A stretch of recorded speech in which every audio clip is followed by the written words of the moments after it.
那你看为什么 got to send to a third party? The content of this meeting.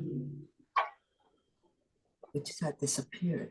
Meeting is streaming line 呀。你看为什么 got to send to a third party? The content of this meeting. Streamline 了。他送到 YouTube 了。Streaming line 网上 YouTube 为什么 got to send to a third party? The content of YouTube 是 third party 啊。可以了。Streamline 了。他送到 YouTube。就是上 YouTube 了啊。为什么 got to send to a third party?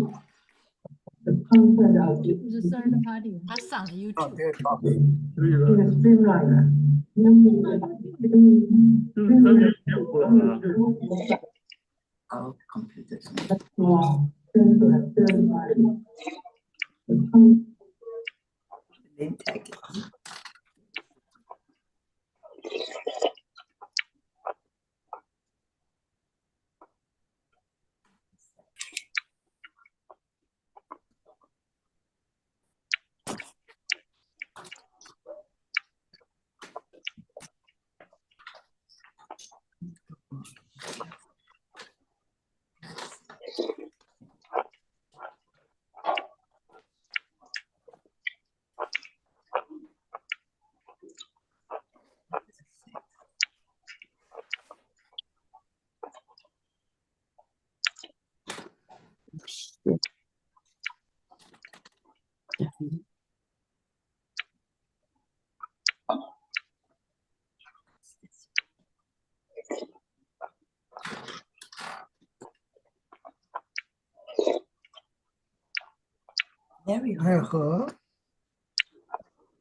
Larry 上来了。Hi, Larry.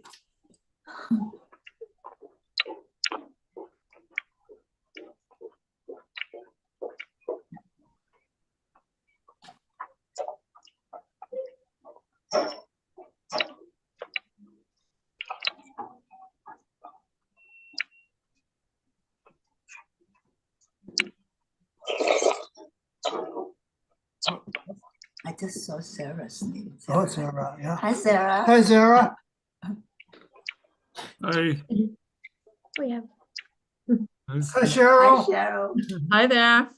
What am I doing?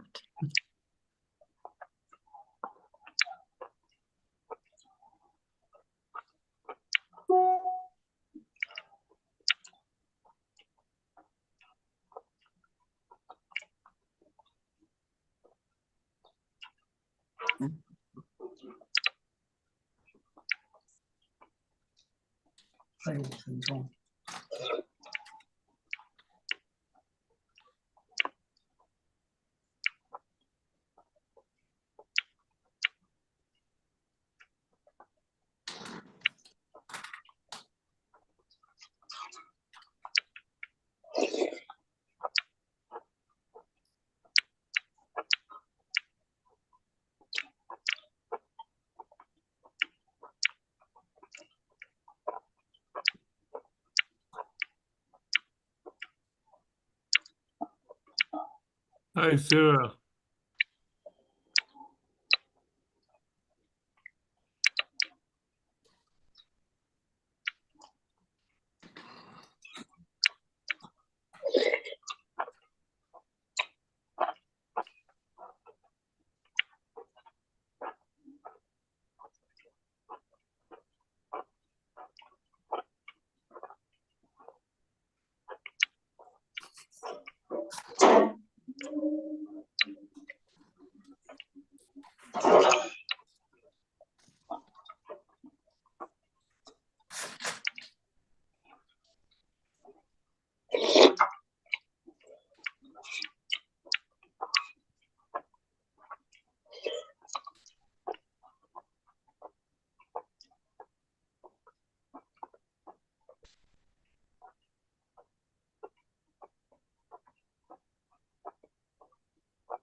Hello，嗨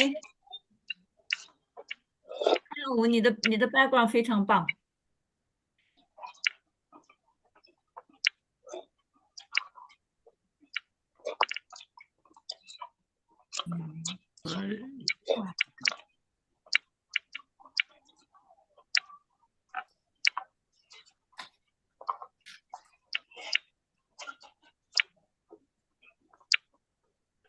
Is that so be small, small. Still have 2 minutes.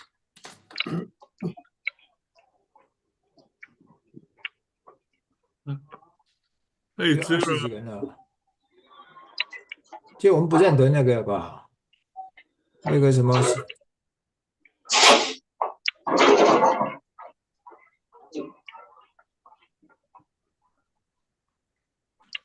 ，Hi Sarah. 你刚刚把所有人都 mute 掉，是不是？ Oh, you are mute. Can you hear me okay? You're okay. You are 你 okay 现在 now. 听到我吗？ I like to, okay, another person I want to introduce is Bob and Bob Xiong and 呀，嗨 Dora ，Bob 跟 Xiong. Dora，你们好。很好，谢谢。呀，我也是 Dora，但是我今天哦，你是我今天不出面，因为我眼睛刚开过，动过手术，所以眼睛还肿的。哦 OK ，OK，Hi， You still can 很 talk. 高兴见到你们。我听到你的声音很好。 Also, I'd like to introduce Larry He.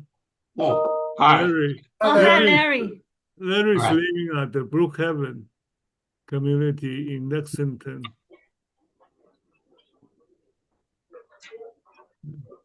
Thank you. Have a good day. Thank you.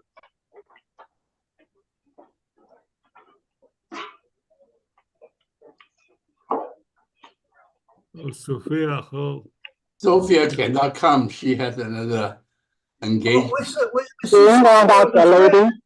Sophia is, Oh my God, you're so weird. Yeah. Sophia is rather Yes, nice. Sophia. Right. I thought she won't be able to come. So there's Sophia. I just say hi. And I think I saw your open yoga around in here. I just say hi. She recognized me.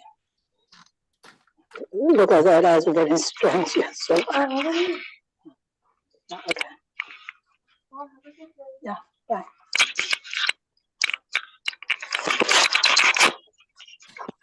嗨，Sophia，你好，我是 Dora 徐。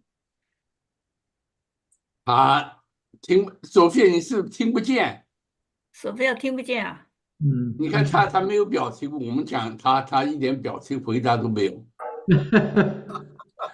我以为他有另外一个 engagement， 所以没有来。没有啊，他没有 mute 啊。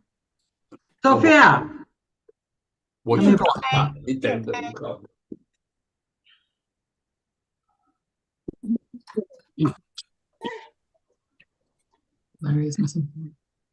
Something wrong with 人家 her. 跟你讲话，你怎么一句都听不见？哎，你告诉他我听不见，我是啊，我不懂，你怎么会听不见呢？你自己我就是听不见。Honey, remember 我说了我 need a new speaker。 Are you at the same place? 他们在房。不同的房Sophia 间。说他怎么不晓得为什么他听不见，他也不能讲话，所以他不晓得大家他的 audio 没有 connect， 他没有 connect。 我去看了他的 Mac 我不太懂，我用的 PC， 所以他只好听大家了。哦，对，他也听不见，我不晓得，而且我以为他有事情，他不晓得他来了怎么搞的。YouTube probably want to. Are you 他真要听， room? 他会到我这边。我们现在2个不同的房间，他真的要听的话，什么要弄不好，他会到我这边来。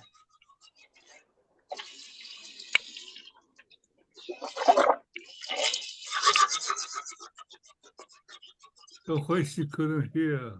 Okay. 不晓得，对呀。本来我以为他有事情要出去，所以不晓得他大概就趁这机会来听听，也可能待会就要走的。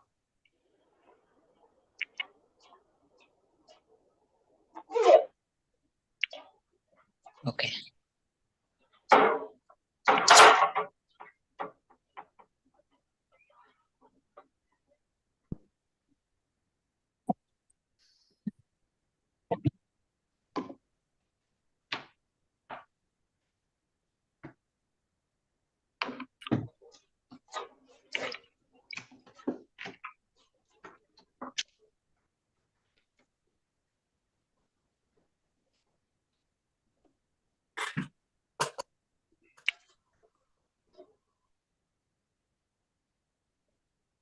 Hmm.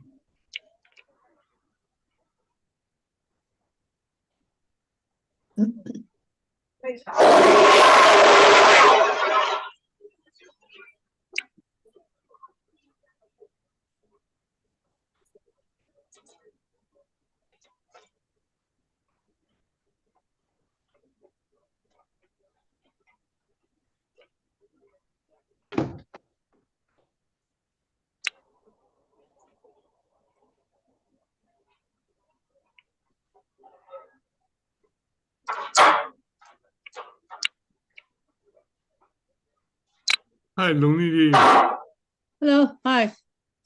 我 农历Lily is our president of Yunhe Club. 怎么呢？ Jeff，你把我的 co-host 拿掉了，啊？你把我的 co-host 拿掉了。怎么会呢？哦，你摆到 Bob 熊那边去了。啊？我给了别人去了。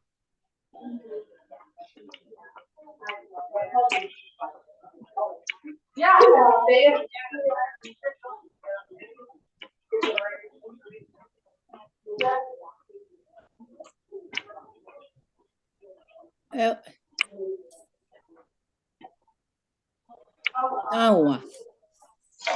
我不知道我跑到哪里去了，我看不到自己了。你在找什么？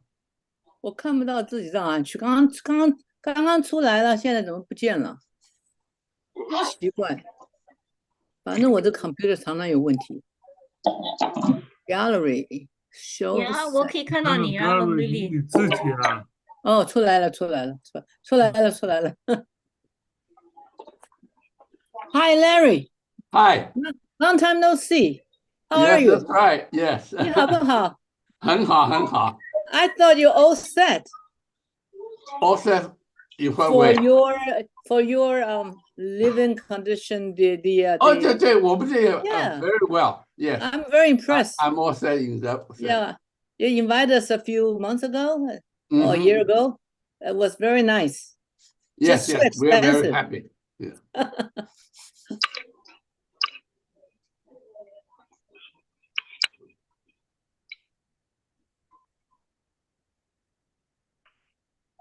Okay. Yeah. So it's 2 o'clock. Oh, my clock is too slow. Okay, I'd like to. We're excited. We have Zara and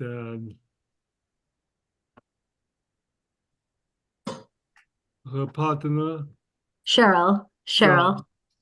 Yeah, Cheryl with us, and I know that senior housing, almost everyone of us could have the need at any time. So we are all interested, and thanks to Bob and Dora, they have a very excellent facility, and they recommended us. They introduced us to Zara, and Zara is very kindly will give us a good introduction to their facility. So I would like let Bob to introduce Zara and Cheryl. Hi, everybody. I'm so Hello. pleased. Can you all hear me? Yes. Okay. Yes, we can. Yeah, I'm so pleased and honored that Tang Yauwu asked me to introduce Zara. Zara is the president of LaSalle Village, where Dora and I are now living. LaSalle Village is an innovative continuing care retirement community, or CCRC, on the campus of LaSalle University in Newton. 2.5 years ago, Dora and I decided to sell our old house in Newton of 55 years and moved here with the help of Cheryl Sachs. She is sitting right beside Zara. Cheryl is the marketing director in LaSalle Village, and she helped Dora and I to make a very smooth move from our old house to LaSalle Village. And we couldn't be happier that we have made a move. And now we're enjoying living at LaSalle with all the wonderful people around us and all the stimulating programs here. So enjoying our carefree life of old age. Zara Abbott Wood was born in Pakistan, came to the United States at the age of 18 as an immigrant to attend college. And like most of us here, shares the dual identity that comes from multiple cultural backgrounds. Before coming to LaSalle Village and become the president, Zara had extensive experience in healthcare, higher education, senior living, and hospitality. She worked at MIT, Sonata Hotels, American Red Cross, and 5-Star Senior Living, which is the largest senior living organization in America.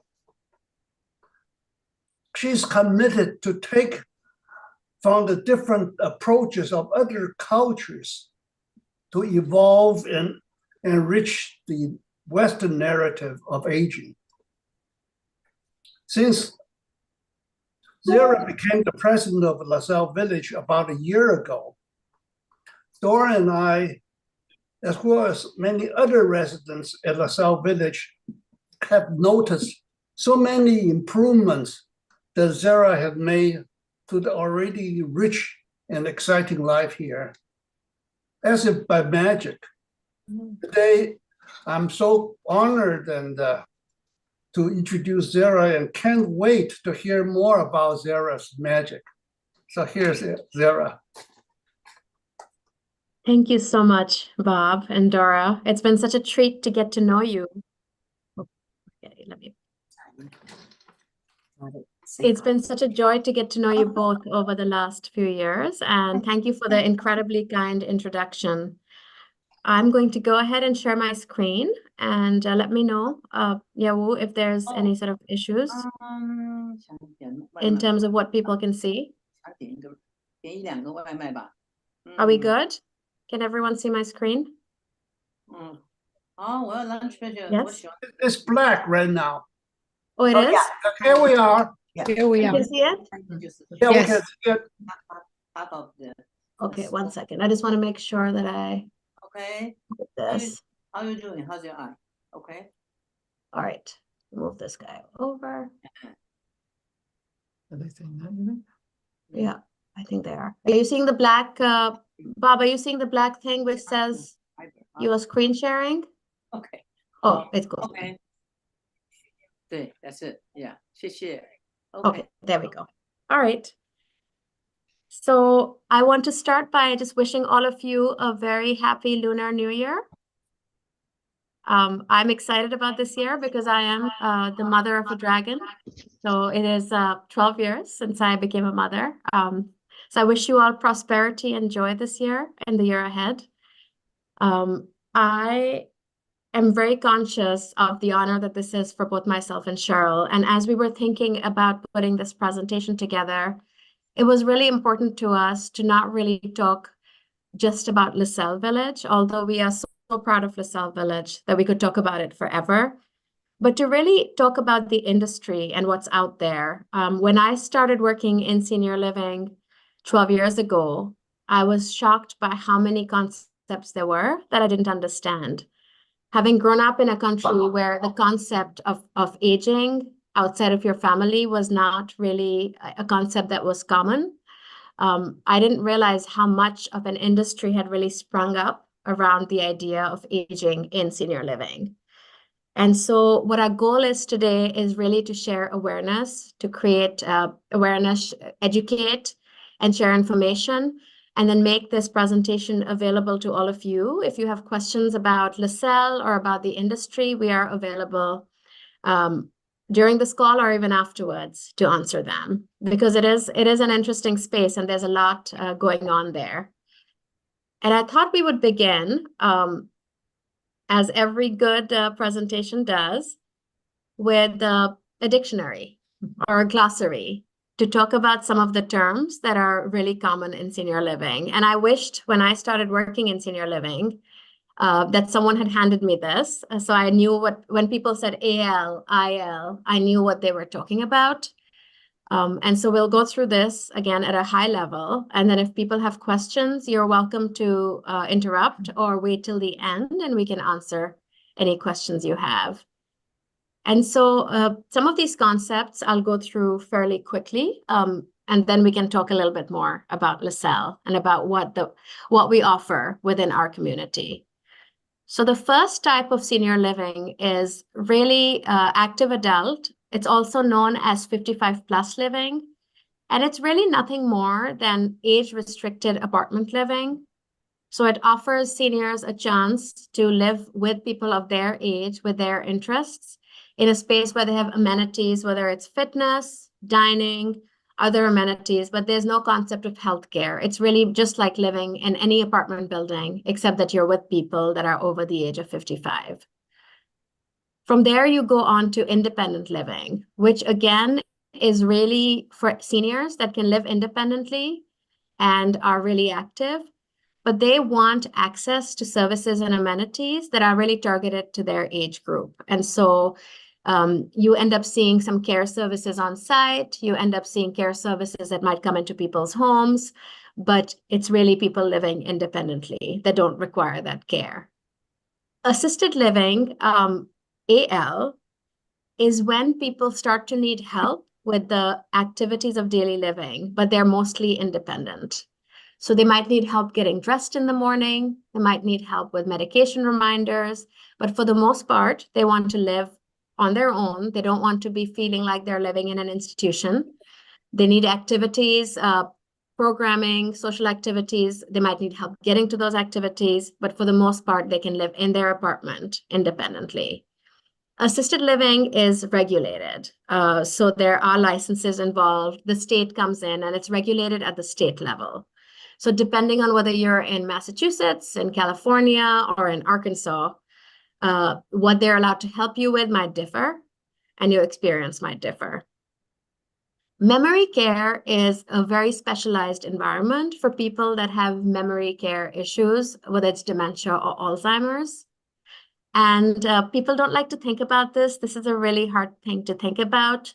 But the reality is that for a large number of people that have memory issues or cognitive decline, they can choose to live in assisted living. It's really when you need to be in a locked ward that you need to be in memory care. Moving on, skilled nursing is regulated at the federal level. So that is when you really get to the point where you need skilled and complex care. And that could be long-term, or it could be someone who has hip surgery or knee surgery and needs post-acute care for 30 days. And that's also highly regulated. And then we come to our favorite term, which Bob introduced, which is CCRC, a continuing care retirement community. And that's really a community that offers a range of services. So they're not just a standalone independent living community or a standalone assisted living community, but a community that allows you to come in independently and take advantage of services as and when you need them, so that you can really make your home and age in place for as long as you can. So again, we will send this deck out, so you will have access to these slides. I just wanted to introduce some of these concepts so that you understood what the range of options out there were. I think it's really common when people think about senior living that their mind goes straight to skilled nursing, which is what is called a nursing home, which really feels more like an institution and less like home. And hopefully you'll be able to get from things that Cheryl and I share, the information that Bob and Dora share, that we are not a nursing home. We are really a home away from home. So we shared a little bit about what CCRCs are. They're also called life plan communities. And the idea really is not to be a place that restricts choice, but a place that allows you to take charge of your life and plan for your life, which is why we refer to them as life plan communities. What we do is offer people a place to move in. And so our apartments are like any apartment that you might find in a high-end apartment building. Fully equipped kitchens. We have from 1 bedroom up to 3 bedrooms or 2-bedroom platas, 2 bedrooms and a den, some very large, ranging from 800 square feet to 1900 square feet. So a variety of sizes. And if we have time at the end of the presentation, we can actually show you some of our units via video. But the idea would be that we can take in residents that have different needs. We have couples, we have single people, and really accommodate the changing needs of residents over time by offering them choice in terms of how they age. And it all really comes down to, we talked about choice. It all really comes down to where do you want to live as you age? And I know my parents, they grew up, I grew up in Pakistan. My parents are now living in the US. And I said to them last year, oh, I'm going to be the president of the CCRC. This is what CCRCs are all about. Can I put you on the wait list? And they said, no. Why would we ever want to live in a CCRC? We can live at home and we have you and your sisters to take care of us and to be there for us, and which we absolutely will be. But in my mind, my parents are really proud and they really want to stay independent as long as they can. And in my mind, living in a CCRC is the best way to remain independent and retain your agency, your autonomy, and your sense of choice, because you're not going to be dependent on any one person or any one situation. And so ultimately, it's a really personal decision. And when you get to listen to Cheryl speak, which is going to be the highlight of this presentation, she's not a salesperson. Her job is not to sell LaSalle Village. Her job is really to help people answer these questions about what they want their lifestyle to be and how they want to choose to age. Because as we age, we lose choices and we lose agency. And what's really important to us at LaSalle Village is that our residents are able to choose as much as they can at every stage of their life, at every transition point, at every inflection point. They really get to choose how they want to proceed with their life. And so the two options that come up is, do you want to age in place in your house, in your single family home, which is where the majority of people that move into our community live, or do you want to age in community? And aging in community is a concept that is foreign to many Americans, I think. A lot of Americans really only had community living experience in college.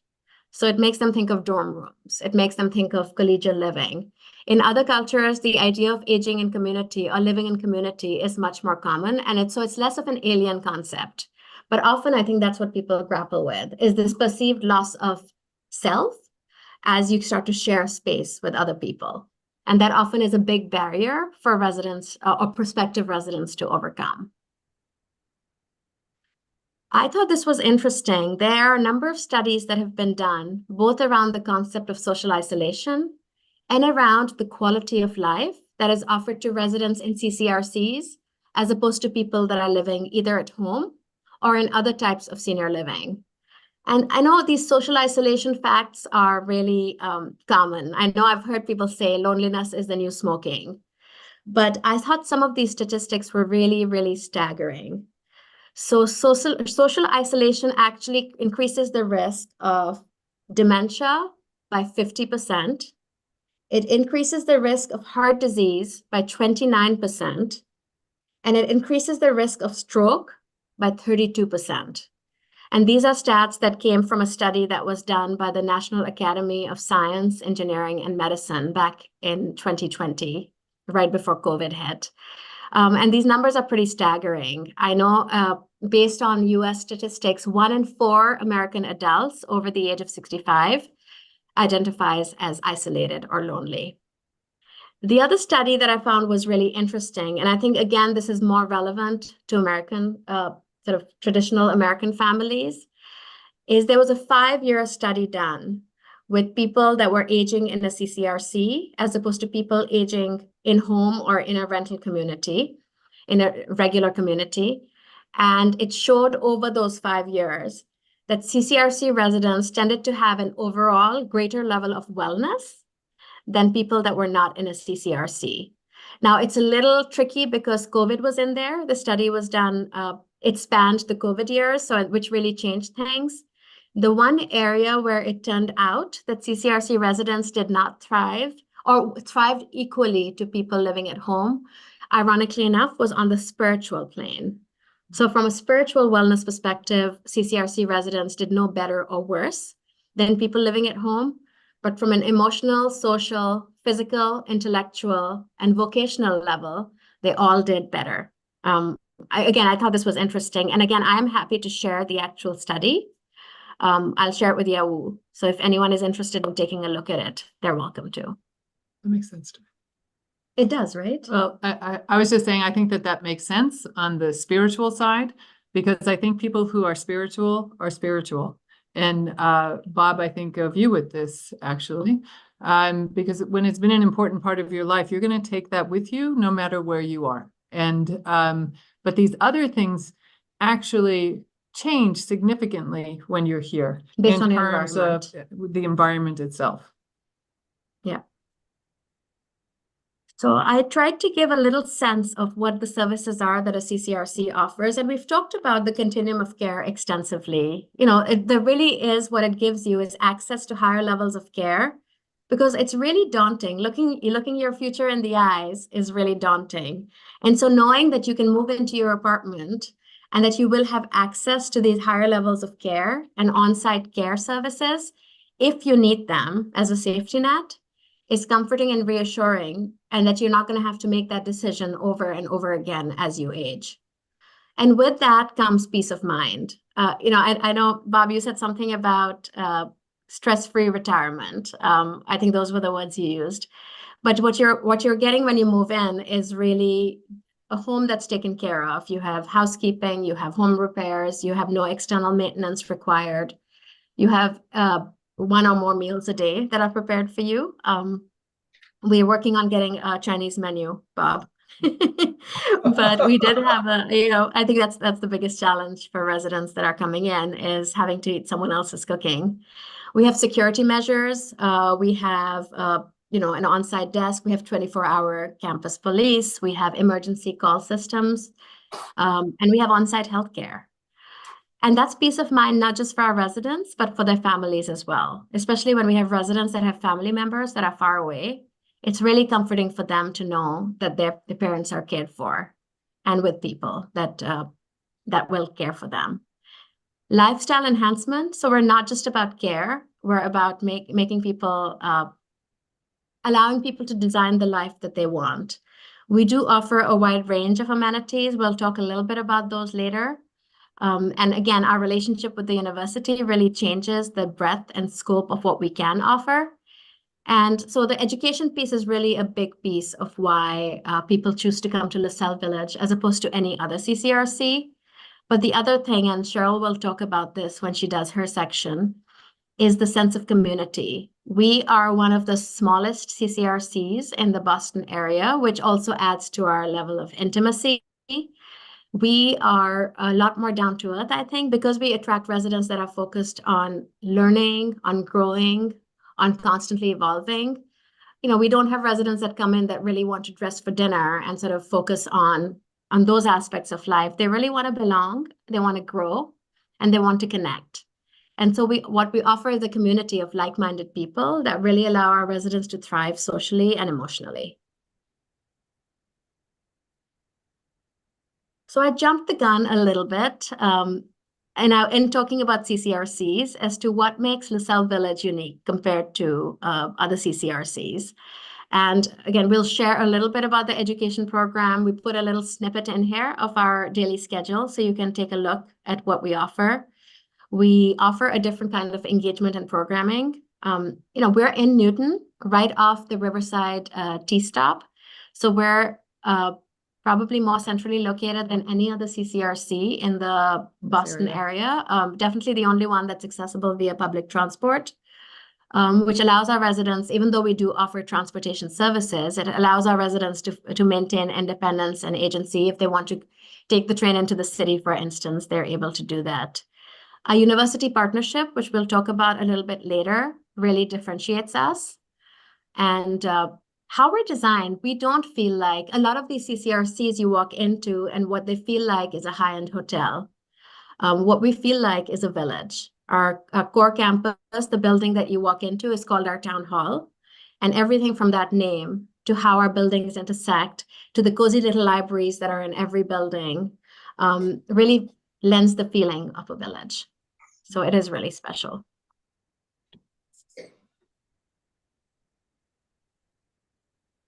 So with that, I'm going to hand it over to Cheryl, who's going to talk a little bit about the village specifically, and then we will both take questions. So thank you again for this opportunity. We have, in thinking about who we are, one of the words that we feel best describes us is curious. So you're going to see that throughout this, because the people who enjoy LaSalle Village, and this is part of what makes us special, is their curiosity. We have a couple of quotes on what it means to be curious, one by Albert Einstein. The important thing is not to stop questioning. Curiosity has its own reason for being. And this one is by Dorothy Parker. She's an amazing writer. The cure for boredom is curiosity. There is no cure for curiosity. I love that. And that's one of Bob and Dora's neighbors there lifting the weight.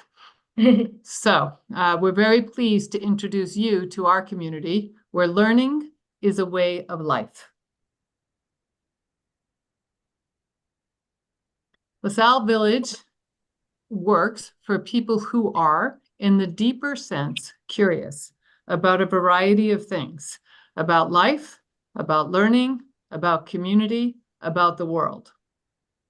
And look at that, Bob's right here in the picture. Who we are. We are a lifelong learning community that puts education at its heart. We offer 182 independent living units, 9 supported living studio apartments, that's our supported living, and a skilled nursing facility. We are located on the campus of LaSalle University in Newton, Mass. LaSalle is a small university. Each year, our residents commit to 450 hours of learning and engagement. It is actually a requirement here, and that makes us unique in the United States. Our resident experience is focused on lifelong learning. It is the most important reason people live in the village, and it is one of our incredible strengths, our biggest strengths, because it creates the incredible sense of community among both the residents and the staff. I think that whenever you share an adventure in life, it changes how the people that you're with and you're going through it with, it changes how you know them and how you interact with them. And so for us here, it's all around the learning and engagement model. We have some very special amenities. This is our chef, Armando, who's been with us for over 20 years. We have excellent dining services. We have vibrant programming. In our program department, our education and program department has 3 people that work there full-time. Most senior communities have someone who would do this part-time, 1 person doing it part-time. So it just shows you our commitment to this aspect of life here. You have access to a full continuum of care. We have an extensive physical fitness program, including Zumba, water volleyball, aerobics, weightlifting, Tai Chi, balance classes, yoga classes. We have trips to local museums and theaters. This is an example of our, this is actually a lunch offering, and there's a small menu that you can read most of on the right that is our lunch menu. We have two eating facilities here. One is our dining room, which serves the more fancy lunch, like this sort of thing that you're seeing here. And then we also have a cafe that's open for breakfast, lunch, and dinner. This is a small snippet of what we're doing in a week. This is one of our residents painting outdoors. Again, another neighbor. Everybody is from your building, Bob and Dora. This is funny. But, so we have a variety of things going on, and our classes range from ones that are more intellectually challenging and ones that are more art-oriented and ones that are, like we have a singing group, and that's one of the classes. There are many ways to participate in the program. A few of the other features, Zara mentioned that we have weekly housekeeping. We provide transportation to medical appointments that are within our area. We go to weekly shopping trips, including Trader Joe's and Star Market. We have a very active gardening group. So we have a number of raised bed gardens, and then we also have some that are down at ground level. There is IT support. You get that as part of your move-in package, but then it is regularly available here. And they have open office hours where you can get help with your IT. Your maintenance support comes as part of what you have as part of your monthly fee. So if a light bulb goes out, we will come and change the light bulb. We own the appliances. If someone has a refrigerator that breaks, we will either fix or replace the refrigerator. Our grounds are kept up beautifully. We have a wonderful landscaping company, so it's a very pretty place to walk around. LaSalle Village provides a lifestyle that allows you to live long and well. It's a studied plan for the future. Our goal is to help you deal with whatever is coming down the pike. We have learning and growing for a lifetime. We do it across generations. Some of our classes are intergenerational. In our dining room, most of the people that wait on you are going to be students from the university. We have interns who work throughout the organization. This is part of the advantage of being on a university campus. And we find joy in our diversity. LaSalle University is an innovator in education for more than 150 years. It offers presently more than 50 undergraduate and graduate academic programs. This picture is one of the classrooms on our campus. We have 4 classrooms on our campus. So LaSalle Village's unique model empowers university students and village residents to interact through shared classes, courses. Sorry, one second. Research projects, internships, mentoring, job and career opportunities.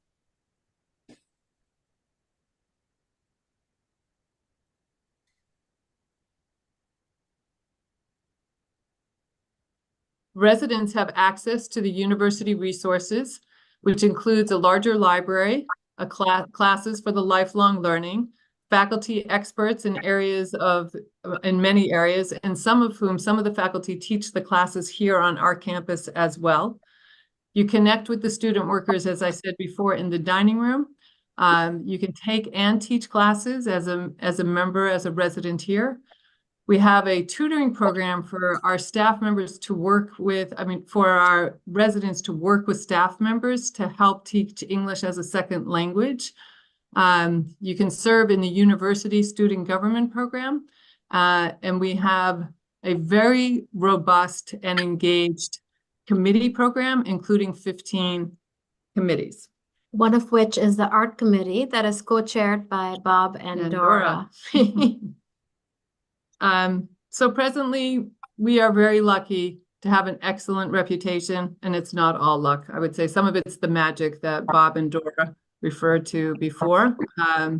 So we have an excellent reputation in the broader community, and we are basically at full occupancy, and we have a robust wait list. But surprise, it's not a very diverse wait list. Which we would like to change. Yes. So the most recent thing that's happening here is that we are working on an expansion, again, that Bob and Dora, but especially Bob, have been very involved in. What we are going to accomplish with this expansion is we are going to be able to enhance our healthcare options by renovating our skilled nursing and also increasing the size of our supported living center. And we are sure that this will help meet the need of the residents here. And then also it will help us move through some of our extensive wait lists by opening up more apartments. I don't know why that did that, sorry. So this is a map of where the expansion is going to go. The white buildings that with the numbers in them that you see are our existing community. And so the expansion is going to go right in the middle of the community, which is very nice because it will be easily incorporated into the life here. This is a rendering of the building that we will be building. In it, there will be a new art and community center, a new restaurant, an additional classroom space, our expanded fitness center, 42 new apartments, and most of our offices will go in this space as well.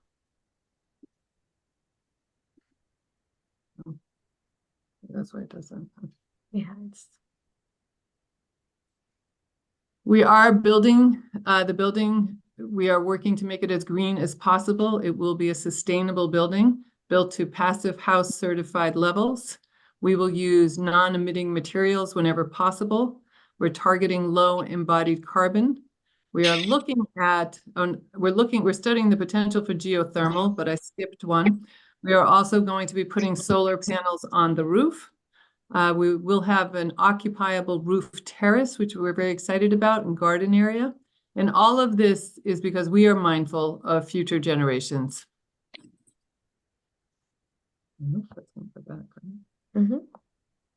Okay.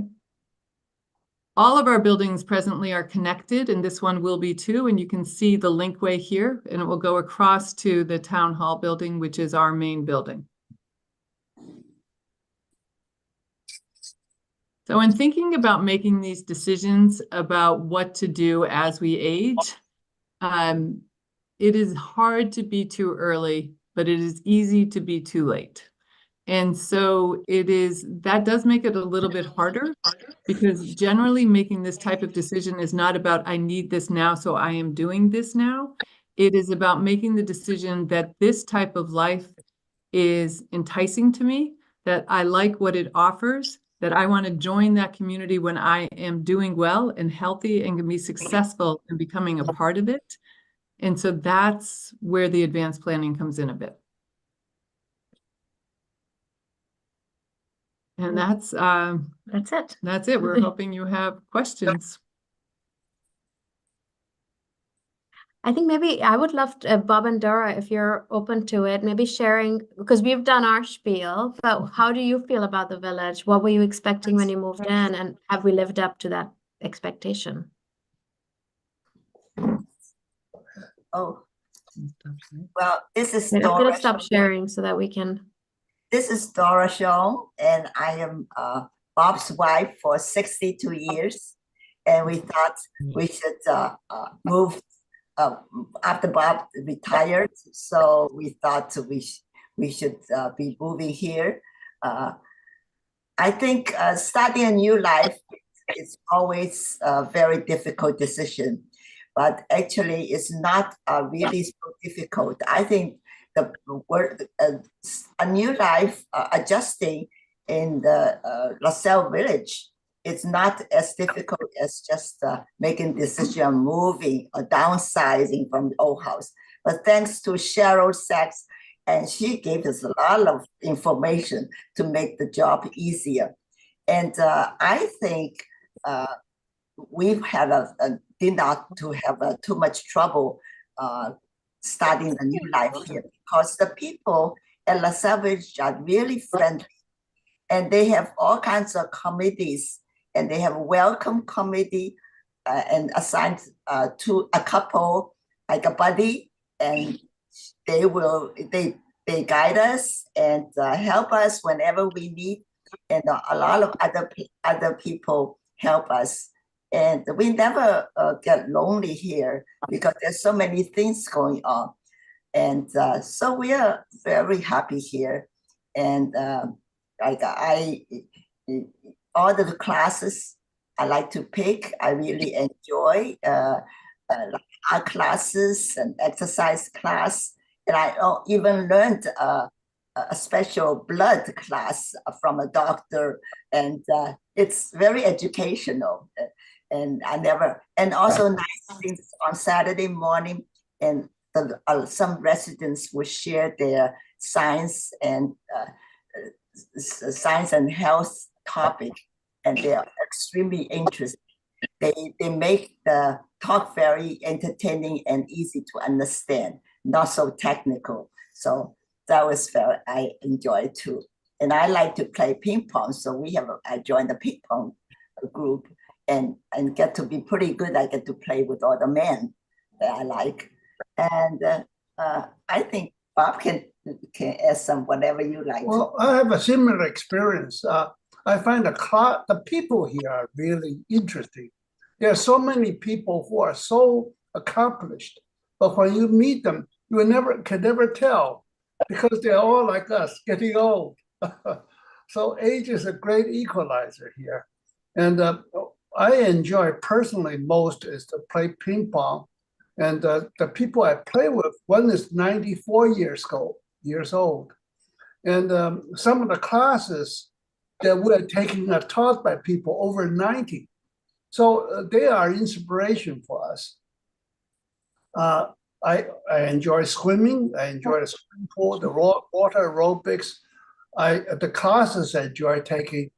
For instance, this semester I'm taking a course on evolution, taught by a resident here. I've heard that this particular resident his name was being considered what they considered Nobel Prize in medicine. He was just an amazing person, not only smart, but he plays piano, he plays ping pong, nice guy. And so I'm also taking a course on contemporary ethical issues, taught by a 90-year-old retired professor from Wellesley. And also I'm taking a course in poetry writing, taught by a professor from La Salle University. So the one thing I learned is that I try to pace myself. Don't take on too many, because there are so many interesting things that I wanted to do here. I can't do them all. So I have to watch myself and go slow. So that's all. That's my experience. I'm so happy that we're here. Yeah. Well, we are phenomenally lucky to have you here because I think you enhance our community life, both of you, in so many ways. So we're so glad you're here. This is great. Bob, did you get a chance to help the design of the new campus? Actually, we have a very good architect. In fact, the architect we have is the same architect that Larry had in their new building. Brookhaven. In Brookhaven. The architect and the management actually reached out to the residents for input. So being an architect myself, of course, I'm glad I have this opportunity to offer whatever opinion. Yeah, so the new addition is going to look great. Yeah. I'm going to just jump in a little bit. I think that, Bob, you're being a little bit shy on this one. Bob was very helpful to us at many points in the discussion around the buildings.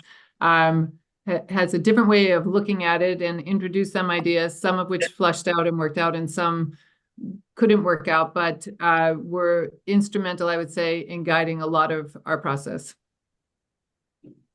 And while we're on the topic of what this family has done for us, we have gorgeous art hanging throughout our community from both Dora and Bob, which is so wonderful. And Dora has offered classes on making some of her art as well, which has been wonderful.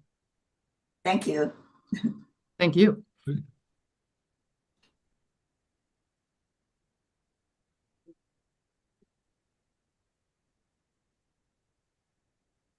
Any other questions? Larry, how long have you been at Brookhaven?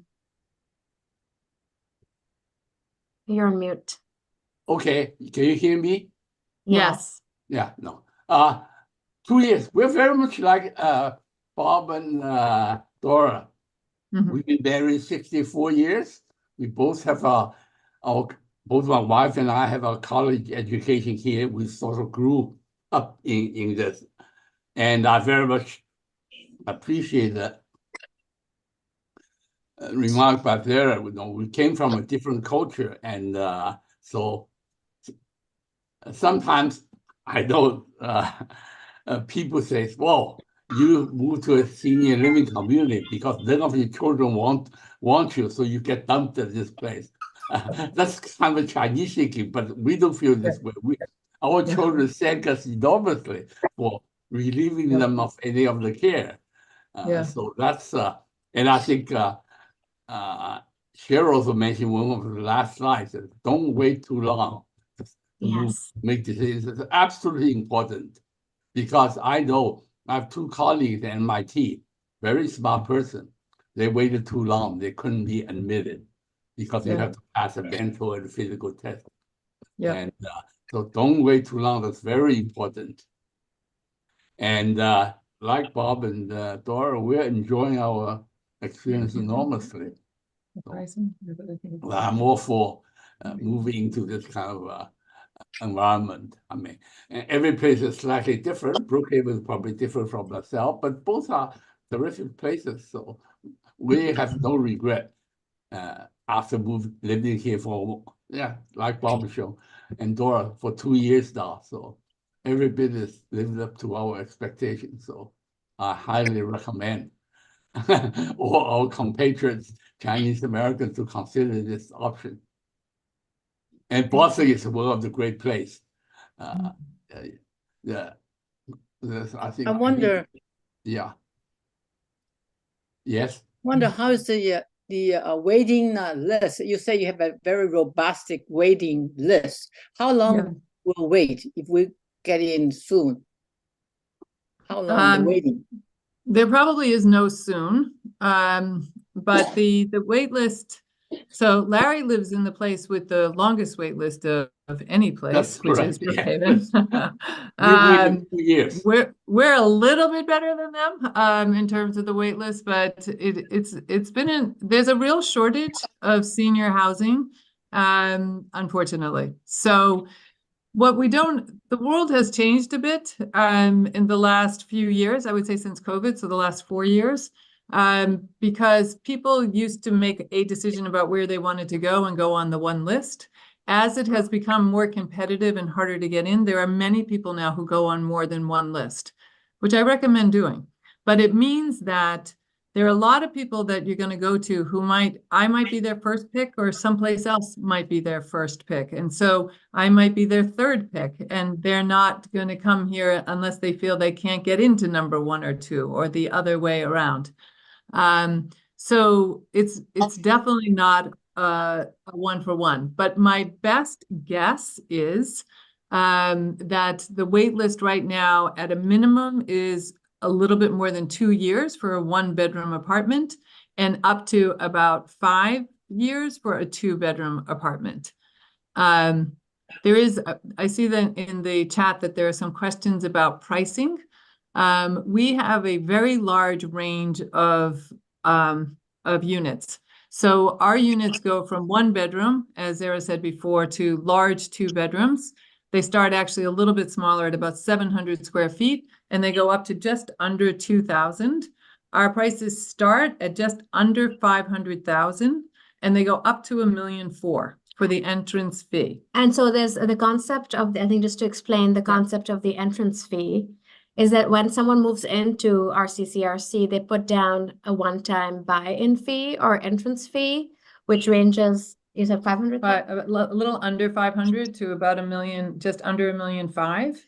But when that person moves out, whether it's the estate or the individual, 90% of that entrance fee would be refunded.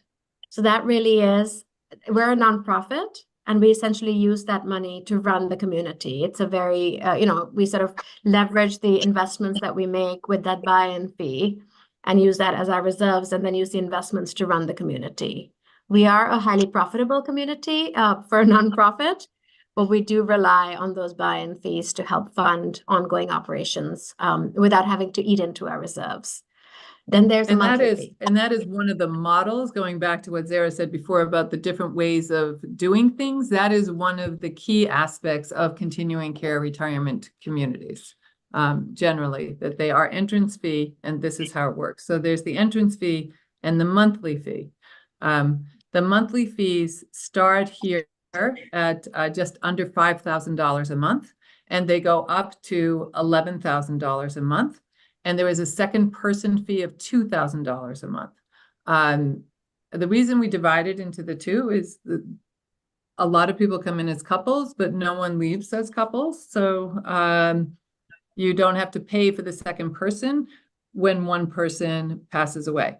So most people stay here until they die. You can move out. There are people who have moved out, but over 95% stay here until they die. Can I add one more piece of data on the financial? At the risk of blowing my own horn, I'm fairly financial savvy. I started here at age 16 with nothing, and now I can afford to move into a CCRC. So it's very impressive. I kept fairly careful records for 6 months while about 3 years ago. All of the year, but the latest 3 years ago before moving here. So I know exactly how much I spent living with my wife in my own home for 6 months, very detailed record. Then after coming here, coming to Brookhaven, or similar to LaSalle, I kept very careful records about financial spending for another 6 months. And it's actually cheaper to live in place CCRC, like living in your own home. First of all, you pay group rate. You do not pay margin individual rate. If you even if you outsource all your things like landscaping, snow removal, everything, and you don't have to bother because the CCRC takes care of all the hiring and negotiated group rates for you. You just pay one bill a month. That's it. While if you stay in your own home, you have to do the hiring, paying, keeping track of all this, and you pay more. So that's something that most people don't quite realize. Larry, I just want you to come on every tour I do from now on. Is that okay? Yes, let me announce, I'm not being paid by anybody to see these things. No, we definitely, I don't know how you went to Brookhaven and not here, Larry, but we can talk about that another time. But so it's true. I mean, there's so many things that go into the monthly fee. It is high. We're not inexpensive, but there is a lot that's covered. So your real estate taxes are part of it, your heat, your air conditioning, the landscaping, the housekeeping once a week, all of the classes that we offer. We have nighttime programs, a couple of nights a week. That's included. Our shopping trips, the driver to the medical appointments.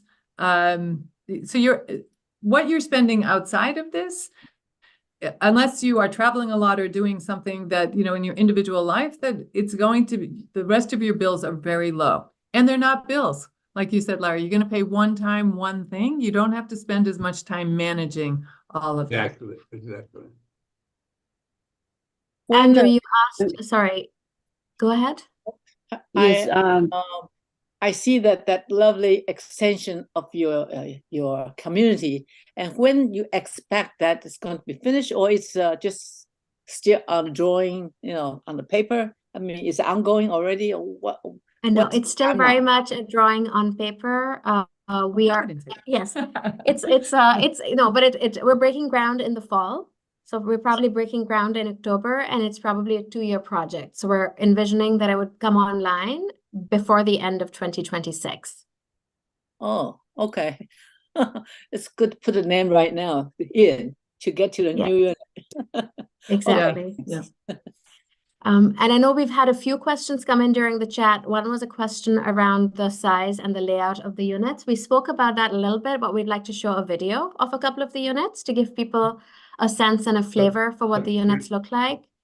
The second question was specific to Bob's community. We're representing Bob's community, which is LaSalle Village. And then Larry is we're living in Brookhaven, which is in Lexington, which is also an excellent CCRC. Why don't we do the videos and then we can go into the questions? We have a number of questions. I also have some other questions. Sure. Yeah. Can I answer my why choose Brookhaven? Just like Bob and Dora, we lived in Lexington for 56 years. So we like to remain in Lexington. They lived in Newton for also, I think, over 50 years. That's why they choose Newton, because you don't have to change lawyers, accountants, and your doctors. That's what, and you're familiar with all the roads. Right. You haven't really moved.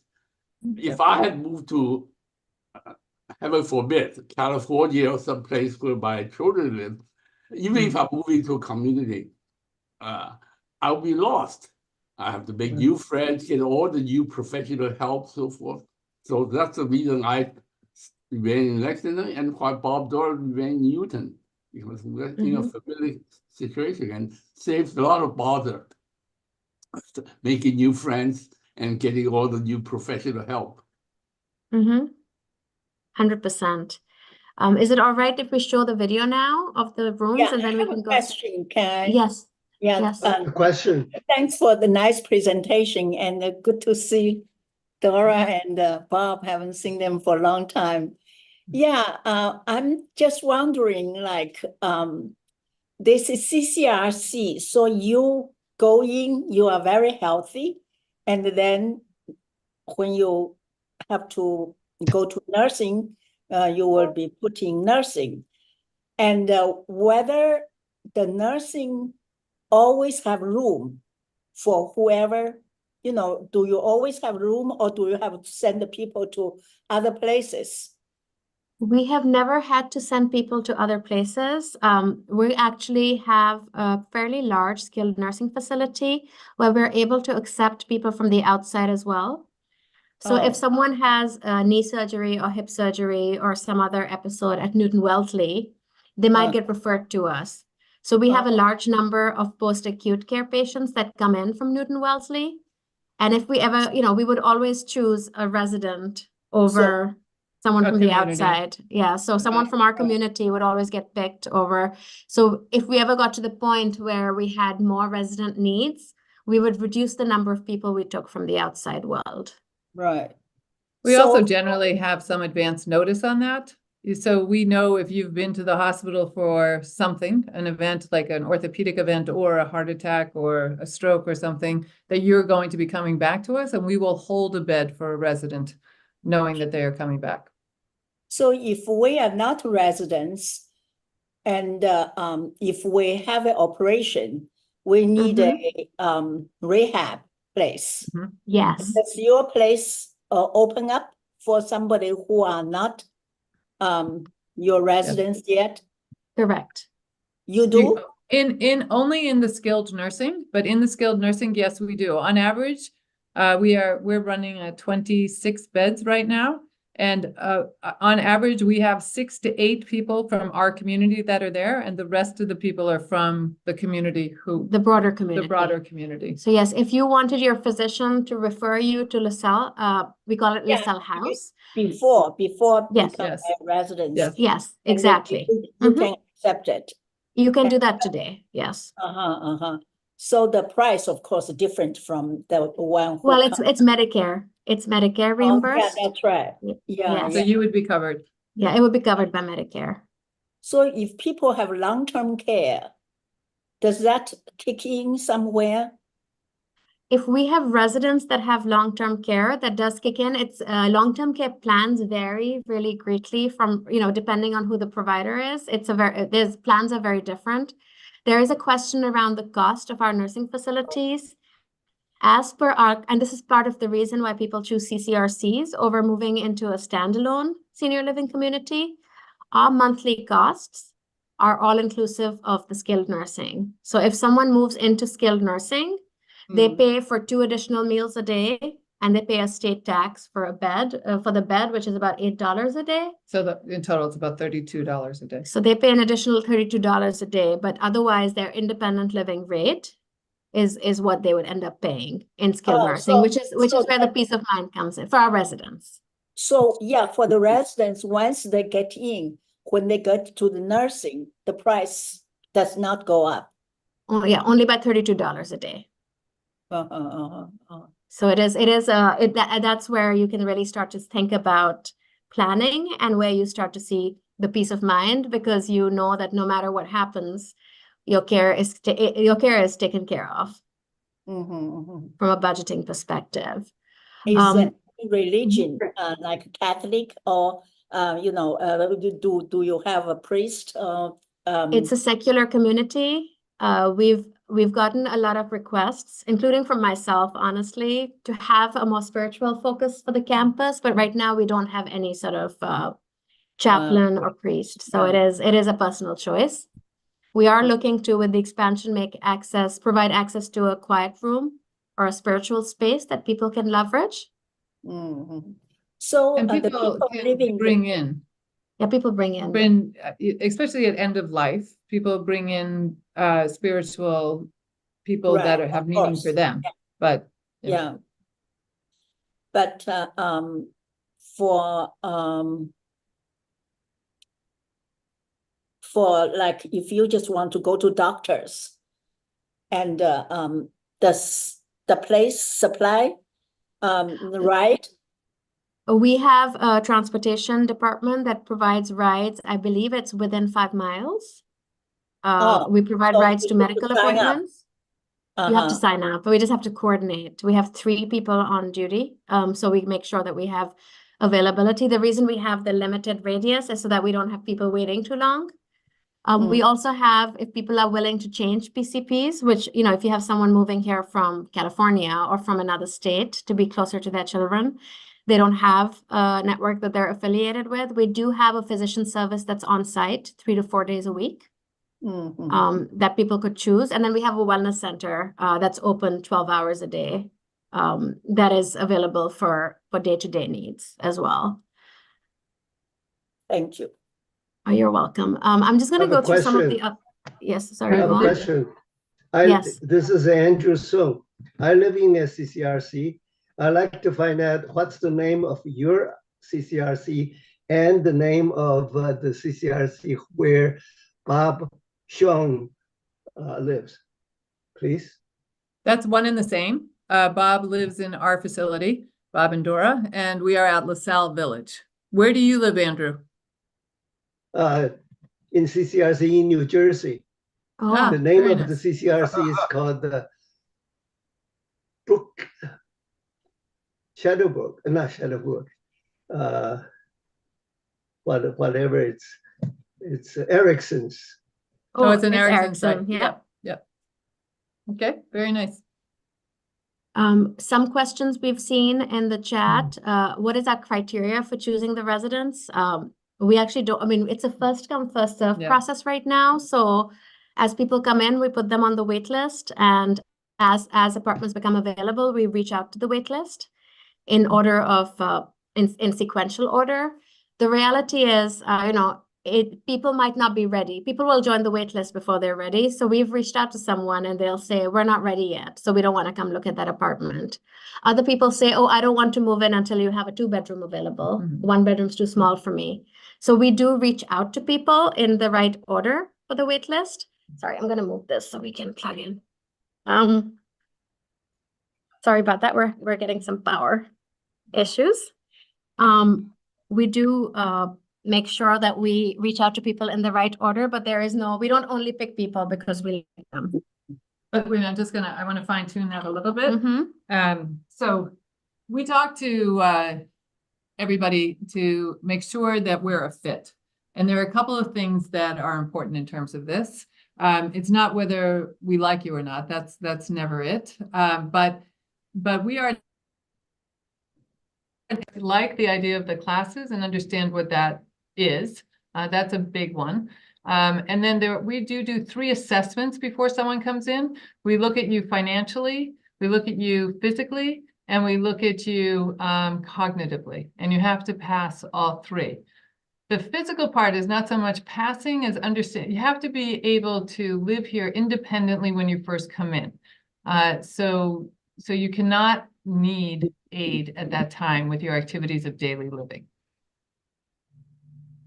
Makes sense, yeah. So that's the other part of it. There was a question about the dining plans. We offer a full service restaurant for dinner, and it's open for lunch a few days a week. And then we offer a cafe that's open for breakfast, lunch, and dinner. Currently, the meal plan that is part of your monthly fee gives you 1 meal a day. Most people choose to use that meal for dinner, but you can use, so if a month has 31 days, you get 31 meals that month, and you can choose to use them for yourself or for guests, and they don't roll over to the next month. When we do open the new dining venue, we'll look at providing some other options where you can pay more a la carte, but we plan to keep the 1 meal a day that's as an option that's included in the monthly fee. Every apartment has, and we'll show you a video, every apartment has a fully functioning kitchen.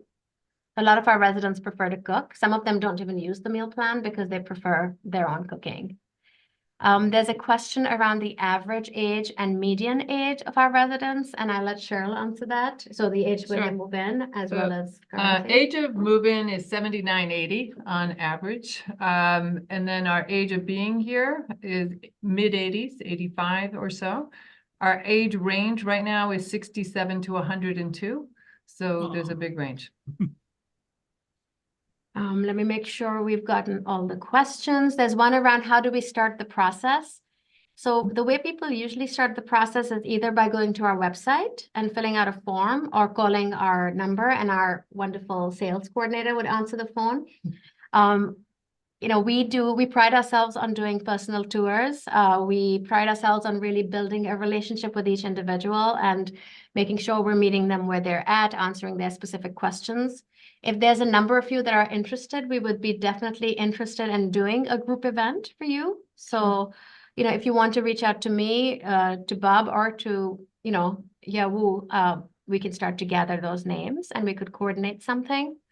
But there's no wrong way to get started. If you reach out to us, we will get back to you. I have a question. That's financial question. Yes. We have to pay to be on the wait list, correct? Yes. And how much is the pay? Is portion of the price of the unit we're waiting for, or the entire fee? In a way. So it's $2,600 to go on our wait list. It's a one-time fee. There's no annual aspect to it. You go on and then you're on for $2,600. $600 is a non-refundable deposit. $2,000 is refundable if you decide to do something else, or we will put it toward your entrance fee. So it depends on what you end up doing. Okay, so because the wait time is very long, so we put on a deposit, and then we make for one reason or another we may change mind. So so it is refundable. The $2,000 of it is refundable, and you can call me, send me an email. We'll get it out to you within a week. We're very quick on that. Okay, thank you. Can I just ask a quick questions? When you say the entrance fee, it's like buying the property? And then when you say the monthly charge, I think I heard you say 5,000 or 6,000. So those are the monthly living expenses, Exactly. including meals or transportation, whether you use or you don't use. So that's just the same standard fee. Is that correct? It is a standard fee on the monthly. I don't know anyone who doesn't use any of the food. We had one person who moved here who really had an incredibly limited diet. And we decided that with that person, they said, I just don't want any meal plan. And we took off a small amount of money from their monthly and they just don't get any meals. But that's only happened with one person in the 7 years, close to 7 years I've been here. It's very unusual. The meal times are really a very social part of being here, and missing all of them and not participating in it, I think would make it harder in some ways. Not impossible, but harder. So it is very much a part of the culture. And so we have an entrance fee. We own all of the units. So we own the property. You own the right to be in the property. You own the right to be in the property through a contract. This is a fairly standard procedure on a continuing care retirement community. But what that means also is that we're in charge of it. If you have a leak, we have to fix it. If there is anything, if all the maintenance, all the capital projects, the new roofs, the new sidewalks, the re-landscaping, any of that, we're covering as part of what you're paying for in your entrance fee and in your monthly fees. So there is an amount of money that you're paying that allows you to live here, but you don't actually purchase the unit. We own it. I see. So therefore, if we sign any contract and that is just right to use the facility to live there. Yeah. Is that correct? Yes. Okay. Yes. And then I mean, and this apartment is assigned to you. A lot of people think of it as owning the apartment. No one else is coming in there. You know, Bob and Dora's apartment is Bob and Dora's apartment. We don't, it is similar probably to owning a condo, but this is a contractual agreement and you can't take a loan out on it. You can't have a mortgage on it. This is, yeah, I don't think I'm adding anything by repeating myself. No. Yeah, sorry. okay, and then one other question, in terms of learning, continuing learning, which is great. So when you're taking those courses, did you have to pay as the students will pay? So that's be the additional cost? No, that's included, whether you're taking the classes here on our campus, and we offer about 20 to 25 classes a semester, and we have 3 semesters, or you can take them at the university, and both of those are included in your price, in your monthly fee. So I do actually see a question in the chat around that as well that we need to get to, which is around the program, expanding on our relationship with the university. So as Cheryl said, you can register for any classes at the university, they're included. We do identify certain classes at the university as intergenerational, and we reserve a number of seats in those classes for villagers. So you're not competing with students for those seats, but you are able to register for any courses at all at the university for no extra charge. All our residents receive a university email address, which gives them access to university systems, including their course catalog and their course registration system. And if they choose, they can get university ID cards as well, which, many of our residents don't bother because they don't usually get asked for them. We have our own Dean of Education who attends all the dean and faculty meetings over at the university. So there's a high level of integration. And we do have 2 residents that sit on the Student Government Association as well. There's also an organization at the university for intergenerational learning that serves as a liaison between the university and the village. There's a question around Newton's New More Rights Services. I don't know what that is. Have you heard? Yeah, Have you heard of that? Yeah. Oh, sure. So people here have used Numo, which is a driving service put out by the city of Newton. It is run by the city of Newton, and any senior is eligible for that. So that is true for people who live here as well. And there are people that use it. My understanding is when the program first started, it was excellent and really worked well. Whoever asked that, are you using it right now? The person who asked? No, I'm sorry, I don't see an answer. But anyway, I think it can work quite well. I think that they hit a bit of a bump because they had promised more than they could provide for a period of time. So then they changed somewhat who they were offering things to. But I don't believe it changed as much on the senior side as it was also offering to pick up anyone from schools and drive them home and everything else. And I think it got to be too much for them. Pets are allowed. We're a pet-friendly organization. Yeah. We love pets. Yeah. They do have to be amenable to living in a community situation. Yeah. So again, Bob and Dora's building is proving to be very big in this discussion, but there was a dog that lived in their building and in COVID got very used to having their owner there every minute of the day. And then when that period of COVID ended after about a few months, because it didn't last that long, every time that person left the apartment, the dog went a little nuts and barked until the person came back. And that was not really acceptable to the rest of the people living there. So that dog was asked to leave, and that person's family member took the dog. So that would be an example of what doesn't work out, but assuming that that's not the case, we love dogs. We require vaccinations, obviously, Yeah. and Yeah, if you people have to clean keep up up with your after dog that. and you have to clean up after them. Yeah. And a number of people have cats. I don't know anyone that has an outdoor cat, so the cats are all in the apartments, but a number of people have cats as well. We do have indoor parking spots. We have we allow residents to rent them for $50 a month, it's a and good- it's one per resident. So if you're a household with 2 people, you could rent one spot or 2 spots. Yeah, we really like one much more. It's $50 for one car, it's $125 for 2.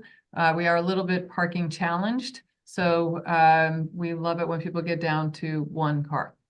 But we don't enforce it. But we don't require it. Mhm. But there is the rent, there is that charge on the monthly, and when you stop driving, because most people get to a point of stopping driving at some point, then that charge comes off of your bill.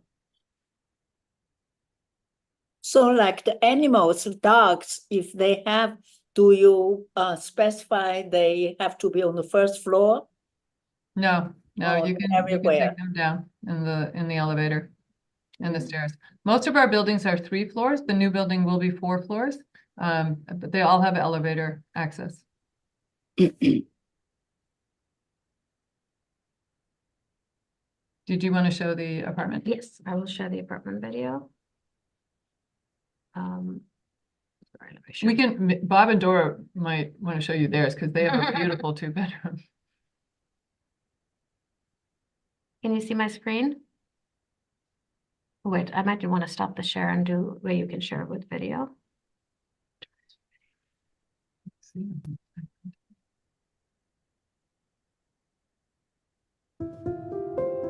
Bedroom apartment.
So that was one of our smallest units. That's under 800 square feet. Very bright. It's a lovely apartment. It has a large bedroom. So that was that one.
And that's a 2-bedroom. So the smaller room with the sewing machine on it is the 2nd bedroom, and then the other one, and then the main bedroom. Much like Dora, she uses her 2nd room to make her art.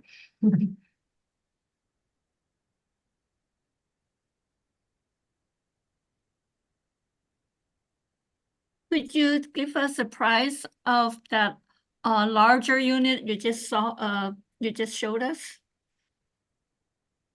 So we have 182 units. We have 60 floor plans and 182 prices. So I'm going to give you a range on that without it being exact to that apartment.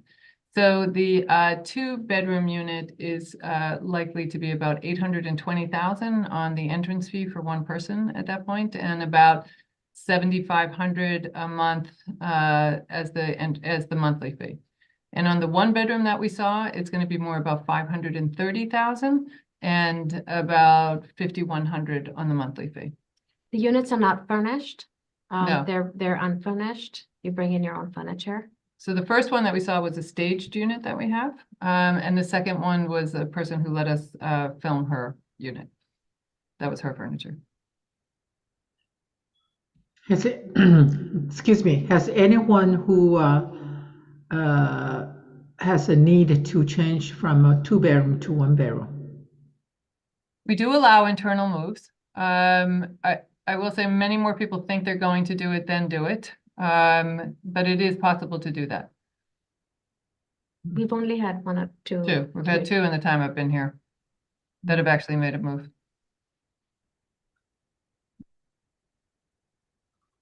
Mainly because you get settled, it gets easier. If you're doing it for a financial reason, that gets very complicated. Because if you've lived here for a period of time and the prices have gone up and up, even moving to a small apartment isn't necessarily going to save you as much money. It's not like the difference between, like the 2 that I just gave you. Let's say there's a $350,000 difference or a $300,000 difference. That difference of the 300,000 might still be there, but if the prices have gone up and up, you might only actually realize 50 or 70,000 of that if it's a long enough period of time. I don't know if any of that made sense, and this is too many details. I'll stop. It's possible. Yeah, it's possible, right? Oh, So part of what we pride ourselves on here, on both the healthcare, on living situations, on all of it, is that we are small. And we are a small group that are going to work with you to figure out the best solution to whatever it is that you are dealing with. You want to. You all right? Yeah. You want to eat something? Chicken? I had this like.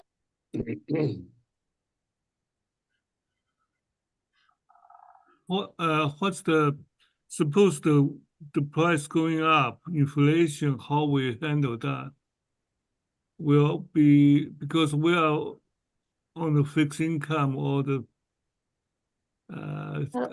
So all CCRCs tend to raise prices every year based on inflationary costs. We like to keep our cost increases as stable as possible. So I would say we've been able to keep it to over the last 10 years, we've averaged 3.5. These have been very expensive years for everybody. And, I'm sure you've noticed this as well, but staffing costs, food costs, heating costs, everything has gone up significantly. It seems to be stabilizing. This past year was 4%, but I would say that you should plan on between 3.5% and 4% in increases a year. But that's on the monthly. The entrance fee, once you're in, that doesn't affect you. The prices do go up in that every year, but that's not going to affect you once you're here.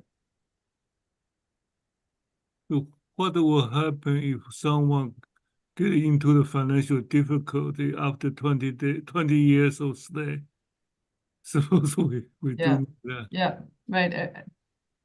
So we do a very rigorous financial review when someone is moving in. And we have actuaries that we work with that tell us what the likelihood is given. We ask all sorts of questions about how much you have in assets, how much you spend, how much you're buying at. And then we look to make sure you're going to have enough money to last until your mid-90s. And we do that because we don't want someone to run out of money. We don't want you to be in that uncomfortable position, or us either. So we're very fiscally conservative in that way. If we do have a policy that has not been, we don't publish it, but if a resident runs out of funding through no fault of their own, and we have a rigorous set of sort of policies behind the scenes, we are committed to working with them and their family to make sure they can stay. I mean, we had a resident that lived to 104, 100, right? Yeah. And no, I know that's the best case scenario for them, but it's also a hardship for the family. So we really are committed to keeping our residents at the community as long as we can. One of the things that people have done, not on a very regular basis, but it is certainly something that happens, is on the 90% contract, we owe you a chunk of money back. So if you have bought an apartment for $700,000, we owe you $630,000 back.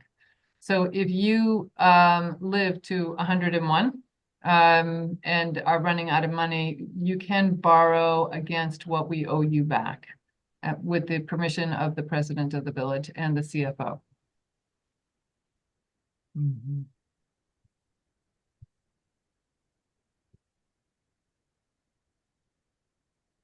So for the classes in the university, you said you don't need to pay the fee. Do you have the choice, or is guaranteed per admission, or it's going to be dependent on the availability of the class? I'm not sure I got the whole question. I heard, do you have a choice on the classes? Is that what you're asking? Yeah. So yes, there's a pretty complicated algorithm that John, who's our Dean of Education, runs his department through. So the first year you move in here, you get any class that you want, you get first pick. And the year you turn 100 and all those years forward from 100, you get first pick in the classes. And other than that, he has a complicated algorithm that allows for whoever got first last time and where they are this time, and there's a whole range of that. COVID changed things a little bit because it allowed us also on many of the classes, not all, but to offer a Zoom option. So sometimes there is an in-person option and a Zoom option. So if you didn't get into the in-person, you can still watch the class on Zoom, which many people have taken advantage of. I think we try really hard to make sure we're as equitable as possible. So residents pick their first, second, and third choice, and we try really hard to make sure everyone gets their first choice if we can, at the very least. If someone gets waitlisted for a course one semester, they almost have a guarantee of getting into that class the next semester. And if anyone is teaching a class, they do get preferential treatment for getting into other classes. I don't know, Bob and Dora, if you have any feedback on your experiences trying to get into classes and how it's, because I can talk about the policy and our process all day long, but I'm curious what your perception is in terms of getting into the popular classes. You're on mute. We usually get into the classes that we pick. For instance, this year I picked 4 classes. I was able to get into 3. That's great. So there's one class I did not get in, but as it is, it worked out well for me because I have learned that if I pick 4 classes, one of those 4 classes I will not get in. So I'm very happy to get in 3 classes. So I found a way to get what the system a little bit. Yeah. And Dora, you same or? You put it at first choice, most of the time you get it. Get it, yeah. And then the other some of those classes, they are large classes like voices. You can always get in. Yep. How do you make the selections? Do you do it your own? You go to do your own research? What classes is offered? So our Dean of Education, that's his full-time job, essentially, is to build the curriculum every semester. He spends a lot of time talking to residents. So residents are allowed to pitch ideas to him. We look at attendance for classes. We do surveys of people who take classes. So it really is a process where he crafts the curriculum based on resident preferences and resident interests. Often people will pivot. So if there's something that happens that's particularly top of mind, you might have a resident that brings it up because he's plugged into the university. If there's particular topics or particular areas of expertise that a faculty member has at the university, we might piggyback on that. So it really is him to, like any sort of dean of education, he's really using the information available to him to craft that and taking feedback from the residents as well. Every semester, we receive a booklet that describe all the classes, where we meet, and there's a short description of what the class is about, the subject matter, as well as the background of the teacher. So, oops. So you can keep talking, Bob. I'm just going to so that we really get a very, very good idea of the classes we are selecting. And also, we talk to other residents who have taken classes or similar classes before and get their recommendation. So it's a good pick. It's a rich place to pick what you want, what your interest. And also, if you'd like to have a class created, because when I first came, I have a ukulele. I only took a lesson, but the class stopped outside. So when I moved in, I looked around, see if anybody has a ukulele, and we asked John to get a teacher for us. And he said, if you get more people interested in ukulele, there will be a class if I can find a teacher. So the following semester, he found a teacher, and we have about over 8 people to sign up for the class. So we created a class ourselves, and we are very happy. At this time, we have a ukulele jam on Sunday. It's been for 2 years now, and we are very happy. That is awesome. So I did want to share, this is available on our website under the Learning tab, and we do have a draft of an older course catalog up there from the fall semester. It will give you an idea about the variety of classes that we offer.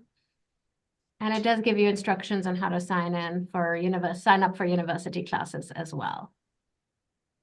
So that'll, I think, help you in terms of understanding and I'll put the link to that in the chat so people can take a look.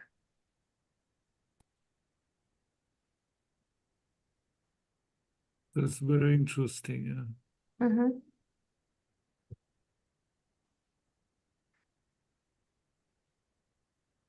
Do we have other questions?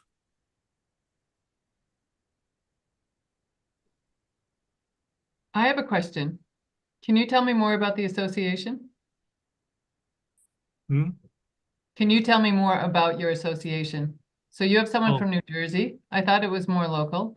I was just wondering how people come together here and how long you have been doing this. You see, our building, our base is the Greater Boston Chinese Cultural Association, which is only probably 2 miles, 3 miles from your location. Exactly location is across the street, Cherry Street from the Newton Police Department, West Newton Police Department. Got it. The brick building is our building. Very local. Our association's primary purpose is promoting the Chinese cultures and been existed for more than 60 years. Like Bob was very, very senior members of our association. But since 2016, we started a club within this association. We call it Yunhe Club, which means Quang in the club. It's all the retired members of GBCCA. So our age now is getting older and older. It's pretty much now, it's about 80 plus minus 5. It's our primary member distributions. And we get together twice a month. We have the seminars, the literatures like the one we have today. We have average about 50 to 100 people to attend. And we cover many, many topics, health topics, literature, history, and geography, cultural stuff. And both Dora and Bob give us their specialties. It's very interesting. So the whole group is very eager to learn. They meet the curiosity criteria, like we are very interested to know different things. So, and then, That's great. of course, other than this senior retirement group, club, GBCJ have many organized activities. In the building. They have a Chinese cultural resource workshop, which we invited people to come. Currently, we invited people to come to our building. The students, especially Newton School, public school students, other public school students, they can go through one-day workshop, and we do teach them and introduce different cultural arts craft stuff to them. And we want to expand more on the cooking. Yes. Too. So I'm talking with Bob to design a new kitchen for us. So that's just at the beginning. So if you guys are interested in those things, you are welcome. We like to invite you guys. Maybe bring some of your people to our building to experience some cultural stuff. That would be fun. We would love that. Especially the cooking part. I love food. She does. We can always think about any kind of collaboration, working together. We'll be glad to do so. That'd be wonderful. Thank you. Yeah. Yeah, thank you to know you, and thank you to. I find this is very interesting. Thank you. Yeah. And definitely, Yauwu, if people have questions, definitely refer them to us. Be happy to speak. Yeah, it'd be great to get, if people want our contact information, I'll send you ours, and then they can reach out to us. Yeah, as I said, you're encouraged to have more Chinese food in the menu. Agreed. We will pass that along. You're talking to the important person here. No. Well, Pakistan has a big Chinese population, and we have our own version of Chinese food. We call it Indo-Chinese food. Wow. And American Chinese food is nowhere near. So have you ever have a Pakistan culture type workshop or a talk? No, I've only been here 10 months, so I'm going to wait till my second year before I bring it in here. We're all looking forward to it. Yes. Okay, Sure. good. Yeah, it's a very interesting country. The location is very challenging too, right? Well, especially with the elections right now, there's a lot going on. Yeah. All right. Well, thank you, everyone. You've been thank you very very much. patient and very responsive. And thank you, Bob and Dora, for representing us so well. Thank you. And thank you, Yauwu, and us come here today. Yes, thank you. Yeah, thank you. Thank you for Bob. Yeah, Bob is supporting our organization a lot. And And Larry, I'm going to give you a call about coming on, my next tour to tell people how great it is to live in a senior community. Okay. Okay, sure. All right. Bye. Bye. Thank you very much. Bye. Bye. Bye-bye. Thank you. Hi, Bob and Dora.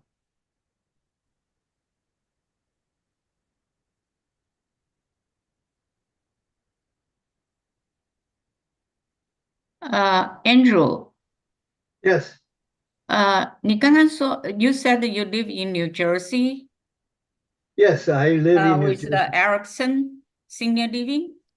Yes, in New We are Jersey, and looking for some facilities over there. Do you mind to tell us which one? Erickson Seabrook. Oh, Seabrook is a we big love one. that one. We love that one. Sorry?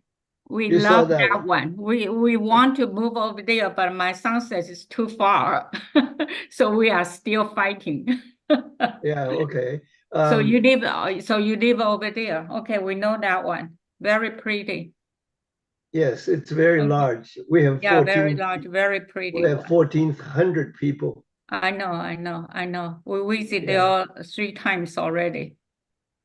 Oh, okay. Yeah, we're still fighting with, my son lives in Westfield, middle of New Jersey.